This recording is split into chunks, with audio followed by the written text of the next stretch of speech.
নামাজ পড়লাম এরপর আস্তাগফিরুল্লাহ বলতেছে কেন? হযরত আয়েশা সিদ্দিকা রাদিয়াল্লাহু তাআলা আনহা এই আমলটা যখন আল্লাহর রাসূলের কাছে দেখলেন, রাত ভর আল্লাহর রাসূল নামাজে কাটাইয়া দিলেন, চোখ দিয়ে পানি ঝরঝর করিয়া পড়েছে, পা পর্যন্ত খুলে গেছে।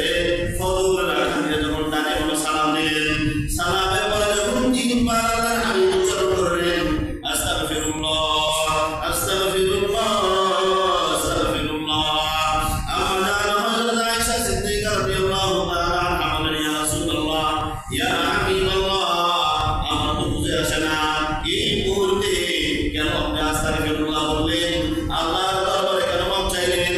আপনি তো মাত্র নামাজের কাজ করলেন। আল্লাহর হাবিব বলেন, ও আয়েশা, রাত ভর যে মালিকের ইবাদত বন্দেগী করলাম, প্রতিদিন পায়ে সেজদা দিলাম, আমার এই ইবাদতটা আমার মাওলার দরবারে পেশ করার মতো না। আমার ভয় লাগে আমার এই ইবাদত কিভাবে আমি মাওলার দরবারে উপস্থিত করব, এটার ভিতরে ভুল ত্রুটি হয়ে যেতে পারে।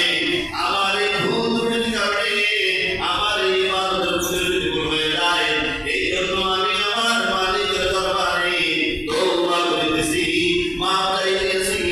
এই জন্য আমি বলেছি আস্তাগফিরুল্লাহ। ফরজ নামাজ যখন আমরা আছে না নাই, সালাম